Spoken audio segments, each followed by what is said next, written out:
Shadal, Dogmatica, Invoked. We didn't come here for that. Nope. Here's 5 unique engines that you may consider trying in your decks in the future. We're gonna start off by going over the Ask Guitar engine.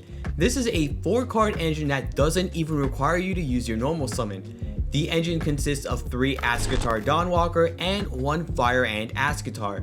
Dawnwalker can be special summoned by discarding 1 card from your hand, and then it has the option to special summon the Fire Ant as part of the same effect. This instantly gives you access to a huge pool of level 8 Synchro Monsters, and the only downside is that you are locked into Synchro Monsters for the turn. Picture this engine in a deck like Eldritch. You can discard either Lord or any of the Eldritch trap cards, get access to a level 8 Synchro like Chaos Ruler to fill up your graveyard even more, and you've lost absolutely nothing in the process. Now, we know Deep Sea Diva is capable of some very disgusting combos, but this here is a much more compact and simpler engine. This engine consists of 3 Deep Sea Diva and 1 Guitar Gernards.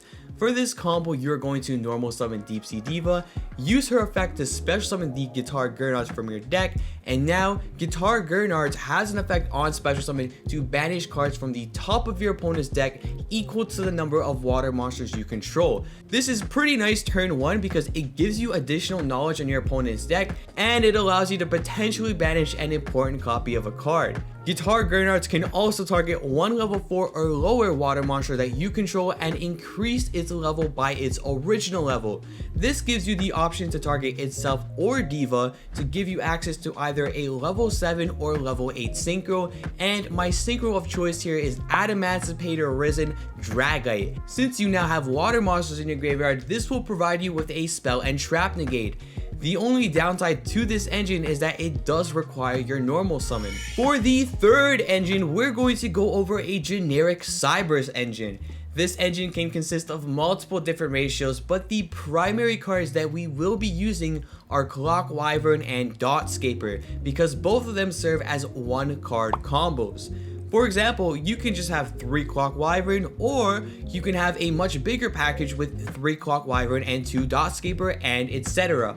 An advantage here is, being that these are both Cyberse monsters, they are both searchable via Signet Mining. Dotscaper also has the attraction that it can be summoned via 1-for-1, which won't take up your normal summon. For the combo, we'll be using Clock Wyvern as an example here, so you'll want to normal summon the Clock Wyvern, activate his effect to special summon 1 Clock token, and now you're going to use each of them as material 1 by 1 to go into both a Link Disciple and a Link Devotee. The drawback at this point is that Link Devotee prevents you from going into a Link 3 or higher monster for the rest of the turn.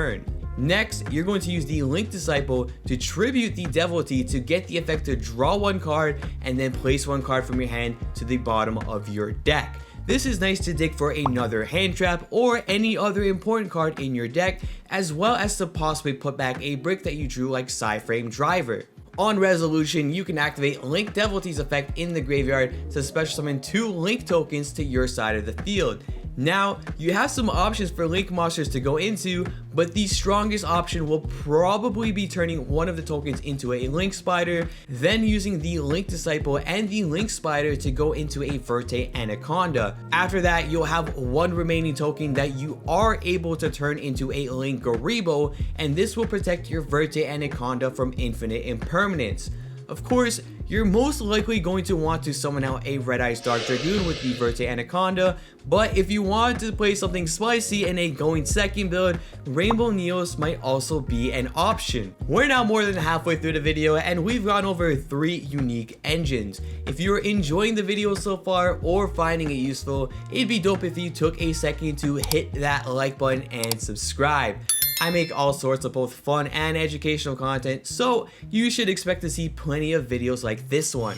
Moving on to the next engine, this one is a personal favorite of mine, especially after a particular Synchro monster came out last year.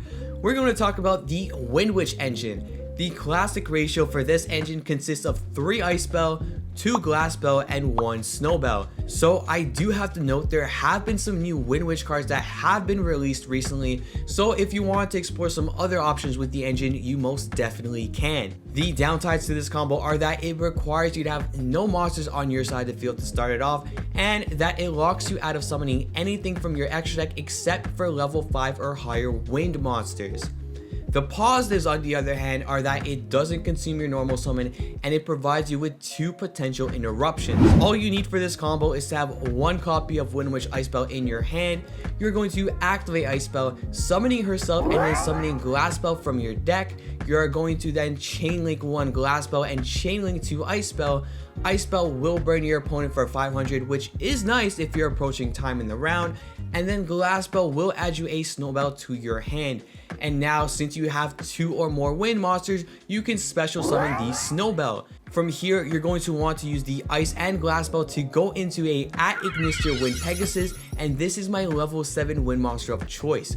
Wind Pegasus has an effect where while it is on the field or in the graveyard and one of your cards is destroyed by battle or an opponent's card effect, you can banish it to target 1 card your opponent controls, shuffle it into the deck. This is fantastic because you're gaining an additional way to interact with your opponent with the monster that you're going to be using as synchro material anyways. Finally, you're going to synchro summon the Wind Pegasus and the Snow Bell into a copy of Crystal Wing. Without using your normal summon, you now have a Crystal Wing on your side of the field alongside a Wind Pegasus in your graveyard and 4 cards remaining in your hand. The final engine is a Dragoonity engine, and now I've decided to go with the most compact version of this engine because the whole point of this video is intended to showcase engines that are splashable. Following that, the downside is that you will be locked into only being able to special summon dragon monsters from your extra deck, so it is much better suited for something like a Dragon Link deck. But on the plus side, this engine also does not require your normal summon. You will need 3 copies of Dragoonity Rammus, 1 copy of Dragoonity Legatus, 1 copy of Dragon Ravine, and 1 copy of Mist Valley Baby Rock. In your opening hand, you will need 1 Dragoonity Rammus and any 1 card to discard. You're going to activate the Rammus, search for Dragon Ravine, and then activate the Dragon Ravine from your hand. For the Dragon Ravine, you are going to discard 1 card in order to add Dragoonity Legatus to your hand, who you can then special summon since you control the Dragon Ravine on your side of the field. Since you have a Dragoonity monster on your side of the field now as well, you're able to use Rammus to special summon itself from the graveyard, and now you have both a tuner and a non-tuner monster. You want to use both of them to synchro summon into a Gaydirk here, which will then add and discard a copy of Mist Valley Baby Rock. Baby Rock will then special summon itself from the graveyard, and now we'll be able to use both of those monsters to go into a Crystal Wing. That will wrap it up for 5 unique engines that you should try in your deck. If there's any engines that you think should have made this video, feel free to leave them down in the comments below. Maybe I'll end up making a part 2 of the video, who knows. Thank you all so much for watching. This is Bear, signing off. Peace, guys.